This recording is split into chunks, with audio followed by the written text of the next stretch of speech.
Hello, welcome back to the Think Rugby podcast, episode number 3, season number 1. Now, it feels like absolute ages since we last shot a video, but it's literally just been a week. I've been away in Latvia, of all places, the absolute rugby hotbed, obviously. Nah, just joking, no rugby there whatsoever. Really good place, by the way, nice and hot, 30 degrees this time of year. Can't really complain with that. What have you been up to, Andy? Yeah, nothing just quite as fun as that, I'm afraid. But I just had to go and work, you know. Getting the bread and butter on the table. No, so we're back. I'm a little bit hungover, but that doesn't mean the show stops. The show must go on. So we've got the Pacific Cup. We welcomed that back. The weekend just passed. We got to preview the Rugby Championship. Obviously, it was a break. The weekend just passed, but it's back and probably one of the most, I'm quite unsure with some of the games, and it's going to be very exciting from a neutral perspective.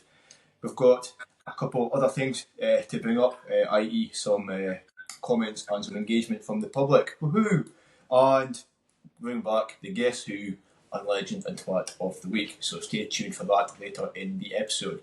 But what we're going to do is we're going to start off reviewing the Pacific Cup. So there was a couple of games that happened over the weekend. Fiji being one, they played Samoa. And also it was Canada versus Japan. Well, now, mixed bag this one. The Fiji Samoa game was actually pretty decent, but you always can expect that with being a Pacific island, two Pacific islands. Fiji's Fiji, they just love to play with the ball in the hand, and then Samoa's kind of a bit of both. Like, they're not as skilled, but they've also got that absolute bulk and cannon fodder. Then you had the Canada vs Japan game. It's kind of what you expect. Canada's Canada. I think they peaked at the 2050 World Cup when they still had say DTH Van der Merwe, who was a Glasgow hero. I think he's still Glasgow's top try scorer for all time, but I'll need to get fact checked on that. But no, back to the real topic. Japan absolutely steamrolled Canada. It was for full time was 28 points to 55. I'm not going to get ahead of myself, but yeah, Japan played pretty well. Structure wise, they were on point. But that's the thing with Japan, their structure is always really, really good. I can't remember when it's been a bit out of shape. They always seem to have multiple options of each phase, and that kind of showed that they really managed to utilise that and exploit the weaknesses from let's be honest, a shit defence. So Japan's got 55 points across the board, and Canada somehow managed to get 28, which I was a bit confused about. But there was a couple of tries that were just kind of slip ups and drop balls in Japan, and Canada just kind of hoofed it forward and just managed to chase it down and score. But as for Fiji, yeah, they did. It was very close with Samoa at most of the game, but then they just managed to pull away. Neither in the second, towards the end of the second half, 42 points to 16. I don't think the game really reflects. The scoreline reflects the game. To be honest, you have to watch it back. The Massey who played in the outside centre, my goodness, he's got a run. Now Clevu, close, very, very close for that starting 13 jersey. I think he'll probably get it. He plays for Fijian Drua, Massey. Now Clevu, he's not at Toulon, maybe he still is at Toulon or Bordeaux. He plays in France, nevertheless. That's a lie. He's just went and signed for Sale Sharks. Now Clevu, but he's 35. So I think he's maybe just getting his last kind of big paycheck before he kind of packs it in. But Massey seems to be the future. He got at least one try, and it was brilliant work rate from him and picking the right hole. Superstar. His leg drive. It reminds me of when Semi Radradra broke onto the scene. And I mean, if you watch Radradra when he converted from league to union, you'll know what I mean. Just insane leg drive, insane power, and just an absolute baller. So yeah, Fiji played really well. Frank Lamani at 9, ball stick, he got man of the match. Carmen Munster decent at 10. I mean, he's still sharpen up in his kicking because it's not up to international standard, but I mean, he's still relatively young, but I mean, he's not like a complete spoon chicken. So yeah, we'll see how that goes. That's probably one weakness in Fiji's games, kicking, but when you play like Fiji, you don't really have to. Did you watch the games, Andy? No, they didn't really suit anybody watching in Europe, or certainly the majority of the Northern Hemisphere.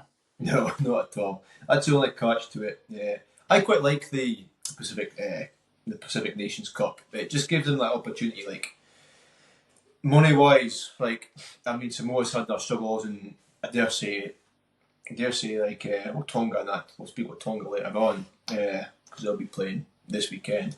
But it's good for them because it gets that exposure. They'll get a bit of money from coverage and stuff like that, and some advertisement. But yeah, it just means they got like it's literally that's like Six Nations Rugby Championship.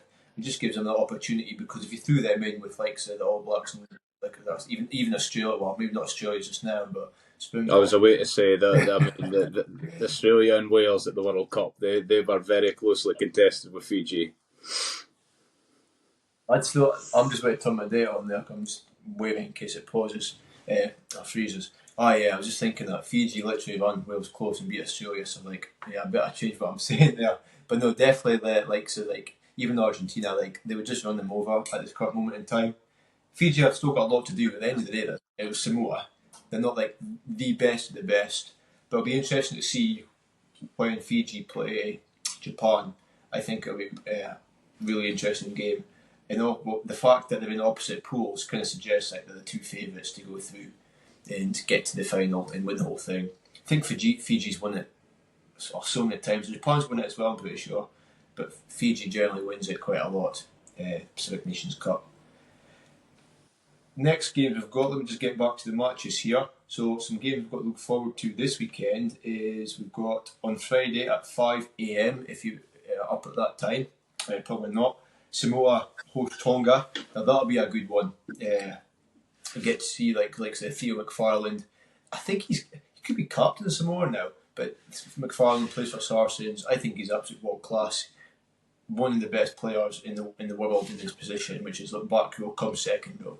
Like that's quite skillful itself to be able to do that. Tonga, they've not got as many superstars. It'll be interesting to see if they've got like likes of Fekitoa playing and Piatau. Same with Samoa. Like I didn't see Leafano and Sopawanga, but maybe I just missed him because I didn't watch the full game and just kind of try to watch the extended highlights of that game, the Samoa game in particular. But no, I'm not sure. I can see Samoa winning that one though. I think Tonga's maybe just a step behind. Then on the Sunday, you've got USA vs Canada. Yeah, the Derby of the North. I don't 2 a.m. in the morning kickoff. So yeah, as I said earlier, they're really going for the Northern Hemisphere audience. Yeah, literally. But for them, I suppose it'd be good. But I just don't know how much coverage we'll actually get. Like, it doesn't put you on your seat and think, "Oh yeah, I'm going to stay up till whatever 2 o'clock in the morning for that." But we'll see how it goes. And then yeah, that's it. We've just got the two games, of course, because it's pools of 3 teams per pool and 2 pools, so you can only get 1 game. But look, it's something for them. It's good for rugby. It gives the casual something to watch and for like us to review and analyse. But I can't analyse it too much, to be honest. It's just it's early days yet. Once the games progress and once we get some maybe more exciting games, I think it'll be a lot better and a lot easier to review from us and maybe better suited times. But we can't have everything in life, especially with it being their competition and not ours. Okay. Anything else to add to that, Andy? Not really, no. I mean, just an ultimate skeptic of the tournament. Well, not a skeptic of the tournament, but from looking from the outside, you immediately think, yeah, it's just going to be a Japan Fiji final. But stranger things have happened, so I may watch the final of the game. See. Yeah, that is true. Like, just looking at it just now, like the only team I can maybe see is Samoa, but it would take a lot. It would really take a lot. It would take for Fiji to have an absolute stinker against Tonga in order for that to happen. But we'll see what happens in the coming weeks. It's just great. There's more rugby. Right, moving on. The Rugby Championship is back this weekend. Now, I just don't know like where. It's so hard to tell, being honest. Like, who have you got? Actually, you know what? I need take the reins here. South Africa vs New Zealand. Who have you got? It's got to be the Springboks. I've got them to win by 12. I mean, the Springboks obliterated Australia twice in Australia. the All Blacks have they did finally click into a bit of form against Argentina in that second test, but they've. I don't know. I think it's still early days for them, and I think the Springboks are going to capitalise on the fallout between Razor and I think it's Leon McDonald, who is rather bizarrely left a few weeks into his 4-year deal with the All Blacks. So there's only going to be one winner for me.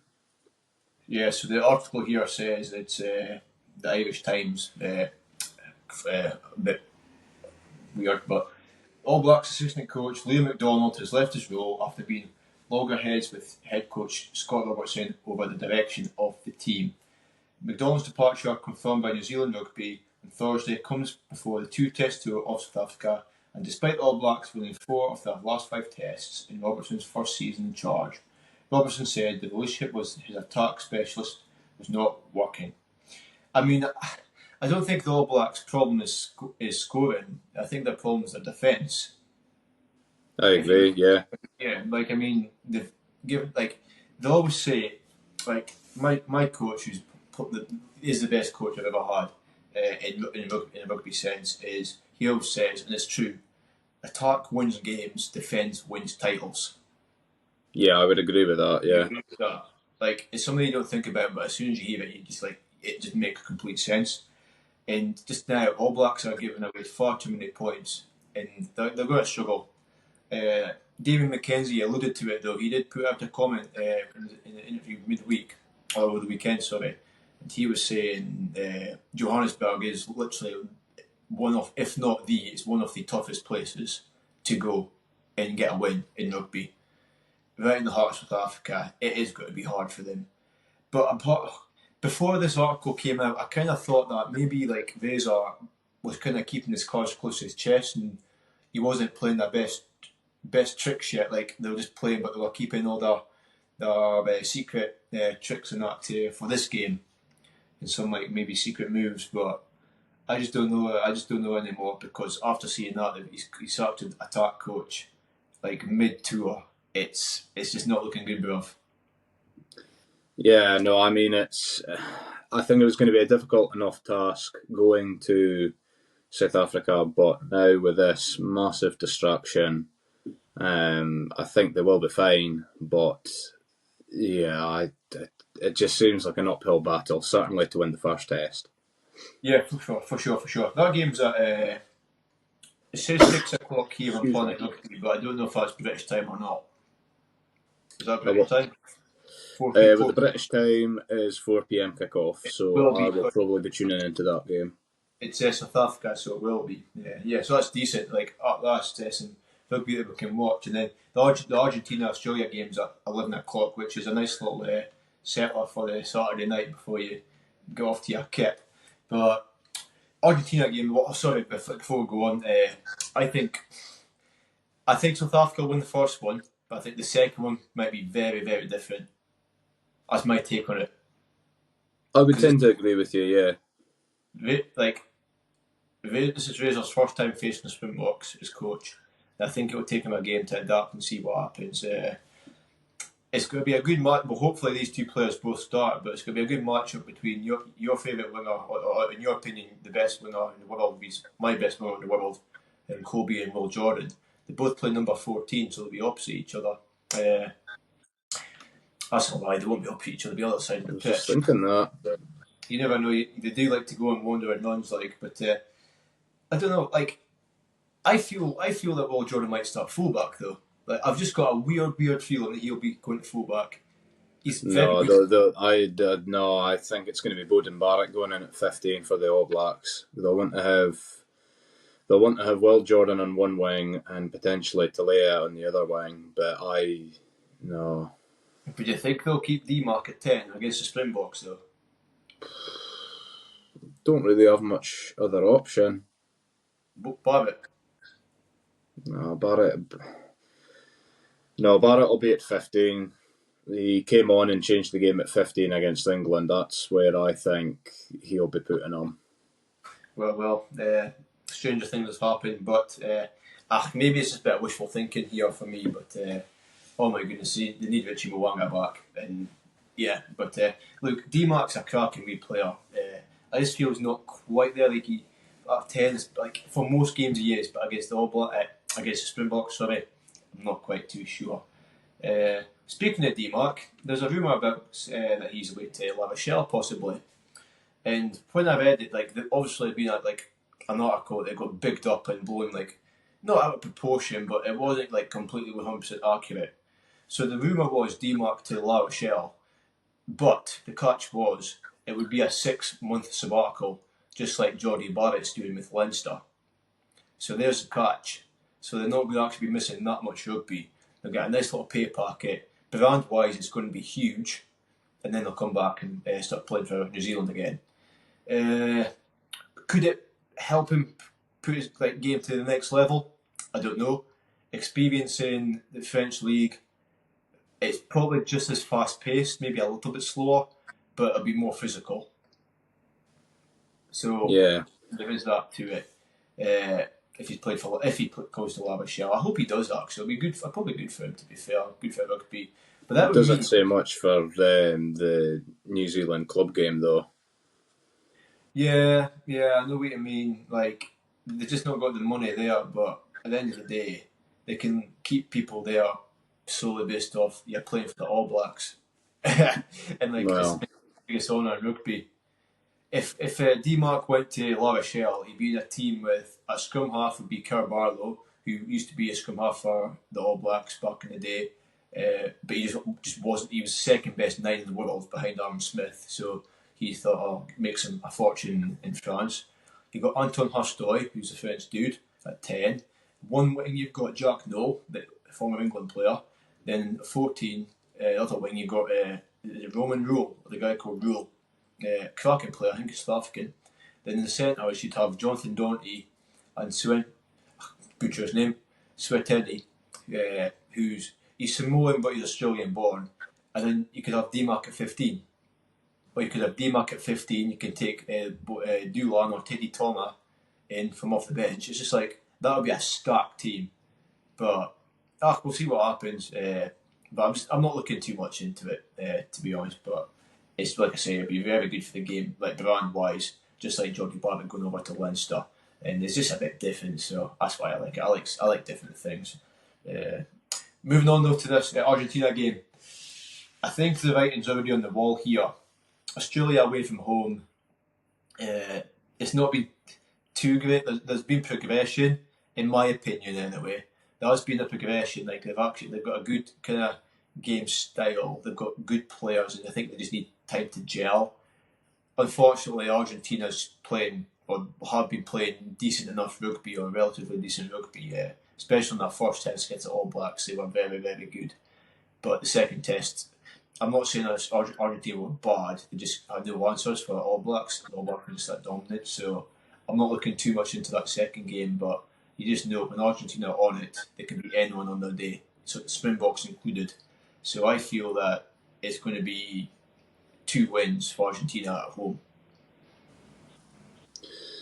yeah, I'm not sure about 2 wins for Argentina at home, but I do feel that they will, however small or major they win by in the score, they will definitely win it.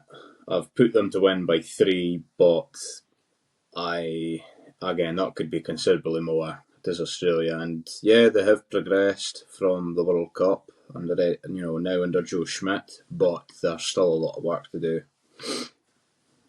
Yeah, good, strong Aussie Joe Schmidt. I think it's one of them things. It's like Argentina can be so hit or miss. It's so strange with them, but then at the same time, you just don't know when Australia will just go into gear, like snap into gear, and it'll just like click. I think they need to like. There a lot of people boys swapping in and out their team, which isn't great. But for them, I don't think it matters too much because they're still not sure what the strongest side is. I don't think so. They can't experiment because they don't know the strongest team. But as for Argentina, they probably do know their strongest team, and they've been quite consistent with it. They've got some absolute superstars. You've got Carreras at 10, you've got Carreras on the wing, you've got Buffelli, but I don't think he played against All Blacks. You've got Sinti at 13, Kremer. Even Augustin Creevy at 39 came on and scored a try against All Blacks for Toja. There's so many players. And, do you know who that prop's called? He's a loose head prop. Really, really strong guy. Good, really good player. If you don't, it doesn't matter, but I think you know who I mean. I know who you mean. His name escapes me, but I was, thinking in the front row, I think it's Julian Montoya, their hooker, obviously plays at Leicester, obviously. I rate him quite a bit. Yeah, I think he's decent. I just don't like him as not a person, but his personality. I just think he's a bit arrogant. I also remember he looks like Roy out of the US office, in my opinion. Fair play. I never seen it, but if you can, let me know in the comments below if you think he looks like the same Roy. Roy, yeah. No, but anyway, I think Argentina will win it by 12. I know you say 3, which is quite tight. So 12 isn't too far away either, but I think it's got to be a comfortable enough win. We'll see it out. But part of me hopes Australia wins it because I've got a soft spot for Australian rugby. But we're just going to, once again, you never know what's going to happen. I think I'll stay up and watch that game. I'm due a quiet night in. I've been out 3 weeks in the fucking piss, so I'm definitely due a quiet night, so I think I'll be watching that one. Will you be watching them? I'll probably watch the Springboks All Blacks game. I won't be watching the Argentina-Australia game. That's okay then, so that's alright. So we know who's got to cover what next episode. That makes it nice and easy. Right then. You heard it here first, folks. No, well, you will. Do you want to take over from here, Mr. Morrison? I shall do. Now, in the last episode, we had a comment asking about what Irish players would make it into the Scotland team, or words to those effect. So I sent the message to Zav. Now, obviously, he's been on holiday, and he was, I think, either half cut or extremely hungover at the time. But I'm not sure if you've done this, Zav, but what I've done is I've written out a starting 15 with a mix of Scottish and Irish players. Do you know my answer? What's that? How many Irish players will fit into the Scotland team? Them all. Go for it. No, majority of them. I'll let you read up your list. I did have a think on my flight home.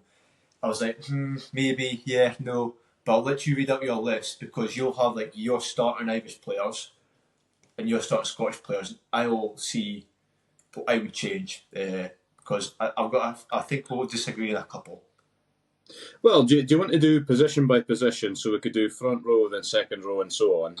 Yeah. I start from the front row and walk away all the way back to full back. Okay. So in the front row, an honourable mention goes to Xander Fagerson because his form, particularly for Glasgow last season, was incredible. At tight head though, I opted for Tad Furlong. Yeah. I think if it was any other, team in, I might go as far as say the Northern Hemisphere, then I would say Xander Fagerson. Yeah. Literally solely because it's Tide Furlong. You can't say no. Apologies if my screen just went blank there. I'm just turning my Do Not Disturb mode on. There we go. So I think Xander Fagerson just misses out, but I think he's quality. I think he'll be in the Lions tour next year. Yeah, I think he was in the last Lions tour. But, he was. Definitely, yeah. To me, Tad Furlong is the only prop in the Northern Hemisphere that is better than him. But, yeah. I think... no, you're probably right. I mean, Antonio, I think he's back retired now from international rugby. He was retired after the World Cup. No, sorry, the Six Nations, but he has to come back. Or something along those lines. But, okay, moving on. Hooker. Yeah. Hooker, I put in Dan Sheehan because the hookers that Scotland have, I mean, I'm a big fan of George Turner. It's unlikely he's going to feature that much more now that he's moved to Japan. And as I have said to a lot of the boys when we've been on a night out, I do not rate Ewan Ashman whatsoever. And Townsend, for whatever reason, does not like Johnny Matthews. So that's who I went with. That's exactly what I would think. Was the way to say it. Johnny Matthews. He's had his opportunity, but it's against like Romania in the World Cup, which is a good game. Though. He had a very good game. He scored a try, but no, that's quite an easy one. Is Dan Sheehan and probably Kelleher as well, and maybe Rob Heaven too. But anyway, swiftly moving on. Loosehead. Loosehead, Schoeman. Yeah, I do agree. It's a hard one, a very hard one. But for me, just like Schoeman's game has just he's been putting in like 8 out of 10 performances for however long, and like a couple of years at least. Another one, I think he'll be on the Lions tour. Okay. Do you agree or disagree? Well, they'll probably go for Joe Marler. Will probably still be kicking about for whatever reason, and first choice will likely be Andrew Potter, just because Andy Farrell's links to Ireland. Well, the thing is, you've got Potter, you've got Finlay Bealham, you've got all these other players. Like I know they're not all some are tight, some are loose, but you've got all these players. Like honourable mentions would be Porter and Bealham, two other fantastic front rowers for Ireland. But yeah, like I suppose a bit of Irish bias there from Andy Farrell might come into play. But you need depth, you need cover, and Definitely. front row Schoeman and Fagerson starting a game and then having Tide Furlong and another, because you've got so many different options. Even some of the English props are not too bad. Even Finn Baxter coming through, he could be in with a shout. But we'll leave England out of this just now. Second row. Second row, I have went for Tad Byrne and Richie Gray. The main reason being I went for Tad Byrne is because I'm fed up of Grant Gilchrist. Not good enough. He's never reached that like top quality level. Grant Gilchrist. He's a journeyman. If he was any good, he's only there because they need somebody else. And Richie Gray, to me, is the only class second row that Scotland have. Gilchrist is very good at the line out, but he's on ball. He's quite slow and lethargic. But line up wise, he's very good at. I think he's in charge of the line out. Like he does the calls and that. But that's why he's in there. I feel. I disagree though. I would go. I would go Tide Byrne, because he can also cover back row if need be. But I would also go McCarthy. Okay. McCarthy. I just think he's such a young guy, but he's such an absolute, so talented. Like, yeah, there's not much else to say about it really. He's just a superstar. And I just that's why I went for Richie Gray. It's just the fact he's been there. He's very experienced. I think he's 34, 35, and yeah. I just think he's maybe a bit too old now, but I mean he's not a bad shout. But I just think it'll definitely probably be a Irish second row. Back row. This one is probably one of the most difficult ones to pick. But I would say so, yeah. Who are you thinking?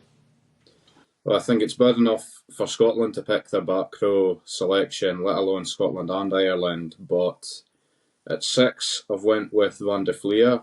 At number 8, I've went with Caelan Doris. And at number 7, I've went in with my guy, Hamish Watson. Hamish Watson? No, I'm joking. Road dad. I would love Hamish Watson to still be starting at number 7, but no, my head says Rudy Darge. I was literally like, I was away to start advertising for a new co-host. That's like literally like, that is wild. Watson, what? Yeah, but I would have that. You know what I would do? Yeah, I would have Doris at 8. Actually, no. What I would do is I would have Van de Fleer and Doris in the back row, and I would have Jack Dempsey at 8. I was thinking that as well. but Dempsey just gives you so much meters every time he carries the ball. He's too good not to put in there. I think he's better than Ferguson, and I really rated Mark Ferguson. But as soon as Dempsey came in, it was quite clear Ferguson kind of went out of favour and started going to the back row or coming off the bench. Well, you see that's what I think with Dempsey. If you were to play him at 8, I would play Matt Ferguson at 6. But just because the performances have improved a lot for Ferguson since Dempsey's come in at 8. Yeah. No, it's fair, but I mean, that's a hell of a back row. Half back. Oh, fuck yeah. Yeah. So we'll go with half back. As much as I rate George Horn, and I think he is maybe, as of next year in the Six Nations, I think he should be the number 1 scrum half for Scotland. I went with Jamison Gibson Park. I'm really excited because I do think this will happen. Is we're going to see a Gibson Park and Russell combo at 9 and 10. Yeah, that's what I went with. I think we're going to see it. And I think you take Jack Crowley, you have Faz at 12, if you're in the Lions. It's not for this list, obviously. And yeah, I think it would be very, very dangerous. But at least we can agree on that one completely. Centres? Hugh Pilotu, just not even. I didn't even consider it, and to be anything else, you've either got the centre pairing of Scotland or the centre pairing of Ireland, and I was like, well, I'm backing the Scottish boys.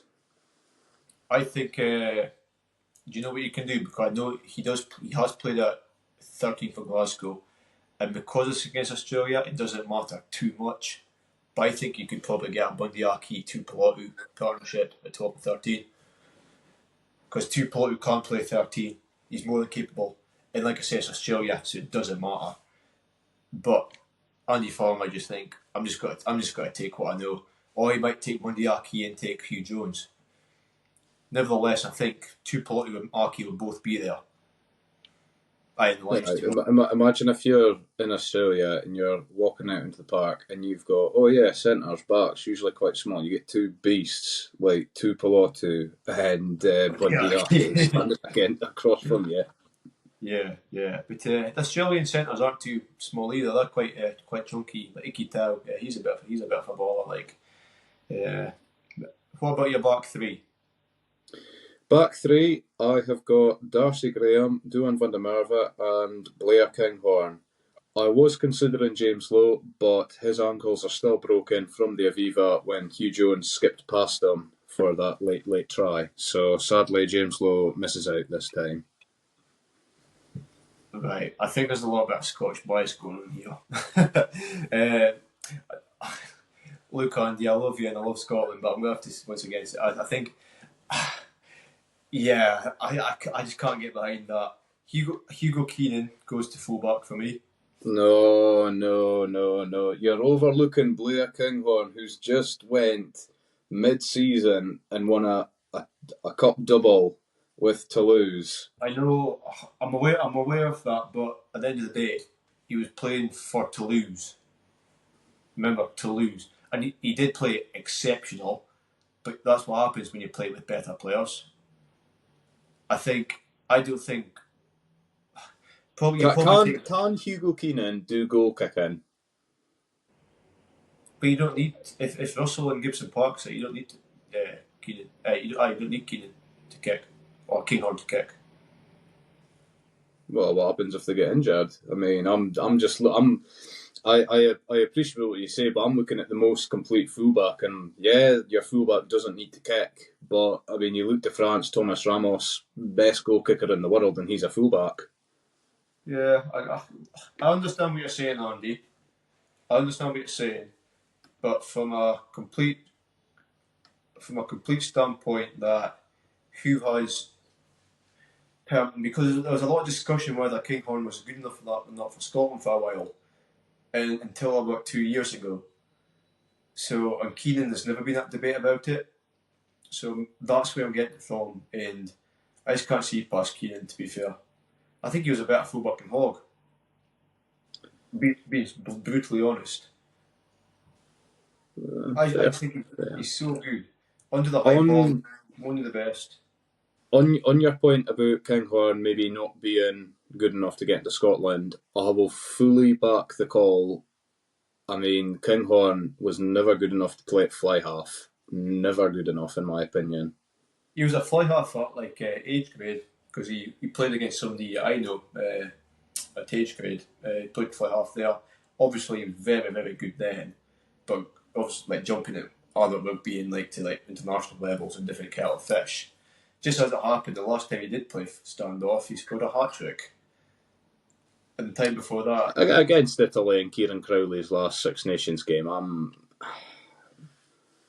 not reading too much into the whole Blair Kinghorn. To me, he's the best fullback by a mile for Scotland, but he's not a fly half. Actually, I've got one. Keenan at fullback, because I think he might actually negotiate this with me.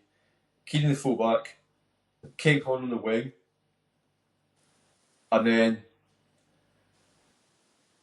I'm going to say Kyle Stein on the other wing. But fair enough. I could see why you'd go Kyle Stein, captain of Glasgow. But again, you're overlooking Duan van der Merwe, who is Scotland's leading try scorer now. Yes, I know. I think we're going to have to agree to disagree. But you know what though? Because I think this is a lot harder than back row. In the comments, let us know what you would put as your, in particular your back three. Because I really want to see what the outcome is going to be of that. I think you could probably get off with Keenan Kinghorn and maybe Kyle Stein. But I think we'll have to agree to disagree on that one, Andy. But thank you very much. What was the fella's name? Yes, thank you, Dermot Conahan, for leaving that comment and for tuning in. Is he Irish? Yeah, he is. That's where the... Makes complete sense then. Yeah. Also, fair play, Dermot, for putting that in, but you also thought it was going to be an all-Irish final in the URC a few months ago, and I did make sure that he remembered what he said when Glasgow won it. Yeah, no, fair play. But Ireland just seem to be notorious bottlers when it comes to stuff like that. Apart from when Munster won the league, but I mean Leinster obviously won they've not actually won as much as the people think they have, just because they've got to so many finals. You made that great point the other week actually. But enough of that though. We've got to move on, and we've got once again round number 3 of the Guess Who. Right, nice one. Right, who went first last time? It was I went first. I guessed first, should I say, because I managed to get two. You managed to get within 2 as well, actually. But so last week, Andy chose Chris Patterson, and I chose Ellis Genge. Sorry for spoiling it if nobody's watched that episode, but I should have fault. So make sure you watch the episodes before the most recent one to get involved with the Guess Who. Keep a tab of your score, because we're keeping a tab of ours. At the end of this season, we're going to count up the scores and see who wins, and there's going to be a forfeit and a brutal one for the loser. Agreed? Yeah. Just hit that subscribe button, folks, and the like button, and you'll get to see the video at the end of the season. Yeah, we'll see. We'll try and make it as PG as possible. No, I'm joking. It's rugby, never PG. Clue number 1. I was born in 1995, meaning I'm 29 years old. I'm 131 kilos, and I'm 6 foot 9 inches tall. How old is he again? 29. 29.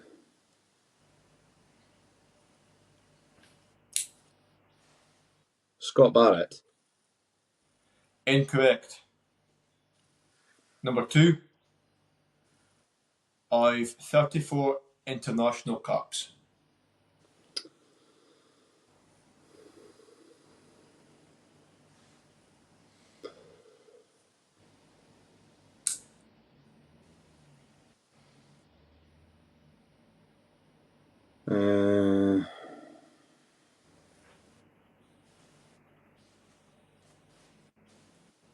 God, I just do not know.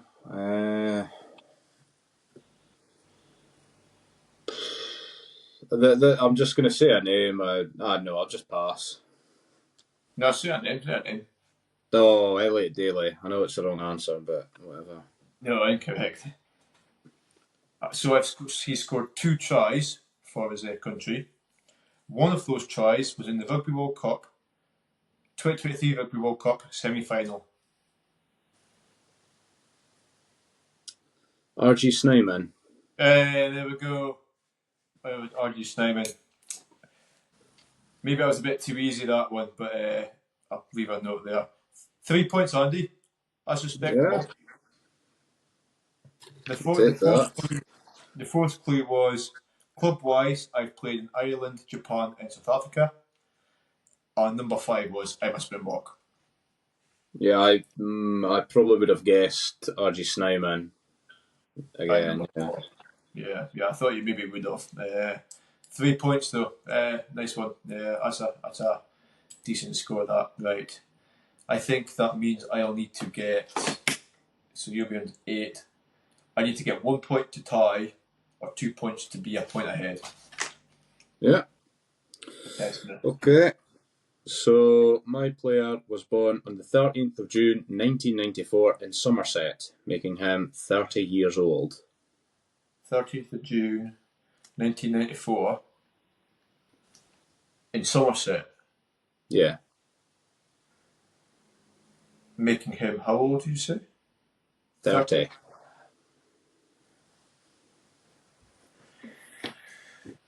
Somerset's not. Well, that's down my neck of the woods, I think. 13th of June 1994. I don't know if you're trying to stitch me up here because I am going to say Chris Harris. Incorrect. Okay.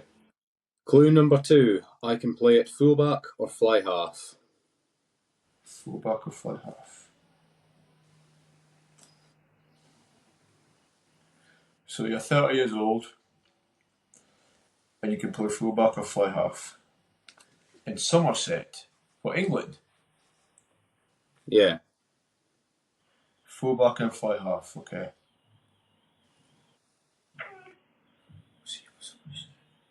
See Somerset? This is definitely a more difficult one this week. You've learned from That's your what I said to you off camera. I'd be gutted if you got this within 3. I'm going to say Marcus Smith. Oh, he's not 30 years old. He's not 30. Oh, he's so young. Oh, what? And he's also Filipino, is he not? Oh, he was. I thought you said Filipino parents. Oh, what a stupid guess that was. Oh my god, right. Oh, anyway. It's okay. I mean, I had a few silly guesses in the first week. Aye, but that's a fucking punch one. Right, number 3. Number 3, I began my career at Gloucester, where I won the European Challenge Cup in season 14-15. Gloucester. 14, 15.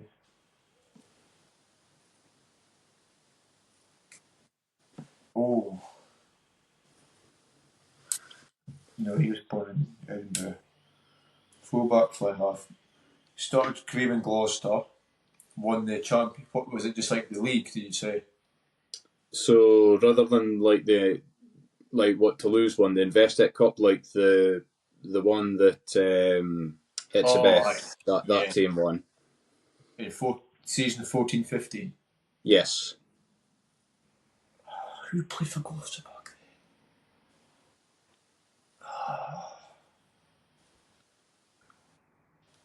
then? 10 fullback.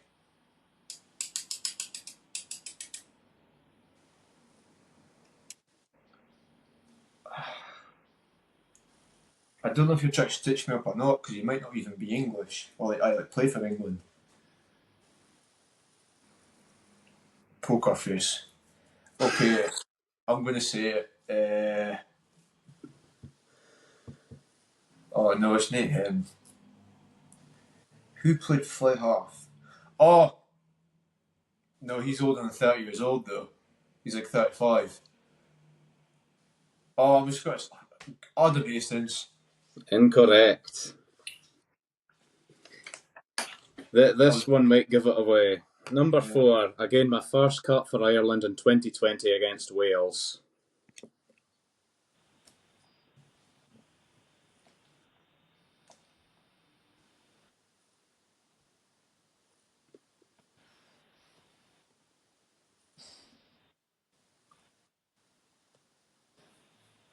so he plays for Ireland. My mind is honestly, I am not able to process this. When I seen it, I was just like, this is gold. I am sure to win it this week. 2020. The thing is, I know who it is. Plays for Ireland, or played for Ireland. Debut in 2020 vs Wales. Played fullback or fly half.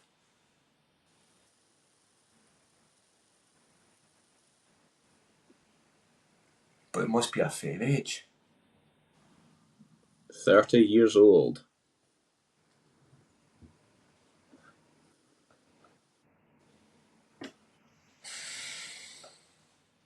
I'm going to say it. Billy Burns. Correct, yeah. Yes! Yes! I think I remember the game now. I think it was a game Ireland were losing, and Ireland but just and had a penalty, so they kicked for the corner, but he fucking kicked it dead, did he? Yeah, I think that wasn't his first game. I think it was in 2020 they did like the autumn like nations whatever, but it's like with any games that they didn't finish in 2020 because of COVID, they played in the back end. Because I remember Scotland playing against Wales. That game you're thinking about was 2021, Right. correct? But that was against Wales in that game just in 2021. What a good one that was. That was a really good one. I knew you had to No, be. no, I was just going to say number 5 was a left Ulster at the end of the 23-24 season. I would have maybe gone it. I would have probably gone it then. Yeah. Nah, fair play, Andy. But that means I am still ahead by 1 point this time. So the scores now are 9 points to 8. Shaping up nicely. Is that right? Right, nine points. What did I get? I got 3, so I'd be on 8, and then 9 points to 8. Yeah, I miscounted. Yeah. Whew, panic over. I'm still on top for the third week in a row. Right. We're going to finish the podcast on Twat and Legend of the Week. So Andy, if you want to give your say on this, and I will add in after you have. Twat of the week, I think it should be awarded to yourself, Sav, for finishing the podcast last week, and immediately, even though you should be, you're leading it. As soon as we came off, finished recording, I was like, oh, what about Twat and Hero of the Week? And you went, oh, well, it doesn't matter. So there we go. I'm not being a snake, guys. I'm just putting that out there. Yeah, it was a bit of a absolute highlight. It's one of them things where literally as soon as it finished, I just thought, shit. But in my style, I'm just like, it is what it is. Life goes on, so yeah, shit happens. I'm really sorry for you guys, those who are looking forward to it. I just got a bit ahead of myself. I was looking forward to going out in the piss in Latvia.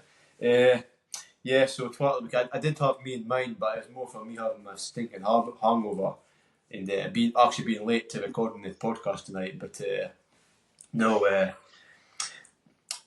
anything else like, or was that your like serious answer, or was it? Well, it was my serious. The only other one I can think of is I think Liam McDonald, just for leaving like a few weeks into his 4-year deal with the All Blacks. Yeah. That is about it.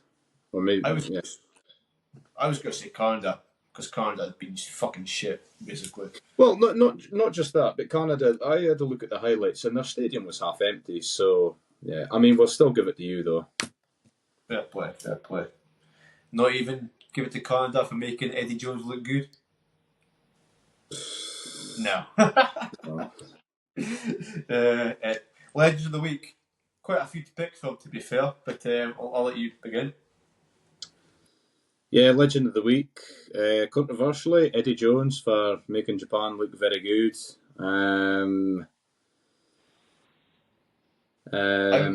Yeah. I was going to say Marcy for Fiji. I thought he was fantastic. Like I say, he's going to run now Cleview close come the international break in November. I think now Cleview will be shitting himself a bit, but maybe he's a bit glad because he's getting on a bit. But I think Marcy was very, very good. Also, the DITT Civils, thank you for your continued support. What? Means a lot, boys. Yeah. That's another note. Legend of the Week to your mate who left the comment, because without any engagement and content, we can't do as much. And I really enjoyed that when I seen the comment. When you sent me the comment, I was like, it was a breath of fresh air. It just shows that progression from us, and it just makes our jobs a lot more worthwhile. Like, we also enjoy doing that, but when we see the engagement and people suggest things here and there, no matter if it's on Twitter, no matter if it's on YouTube, no matter if it's on TikTok, not Twitter, sorry, X, no matter if it's on TikTok. TikTok's a good one, folk comment all the time, get a lot of bites in there as well. But on a more serious note, YouTube, get the comments in, pass the podcast around to a friend who needs to hear this. We're trying to grow the game, of course, have a bit of fun, doing some rugby games, increasing the ball knowledge as we go along. Also, let us know what your score was in the Guess Who. Andy, you bossed it this week, and I think I did quite well getting Billy Bonds, to be fair. But yeah, nevertheless, that is me for this week. Anything else from you before we go, Andy? No, not at all. Just thank you for tuning in, folks. I think your hairline's growing back a bit. We'll just leave it at that. Okay, guys, thank you very much. See you in a bit.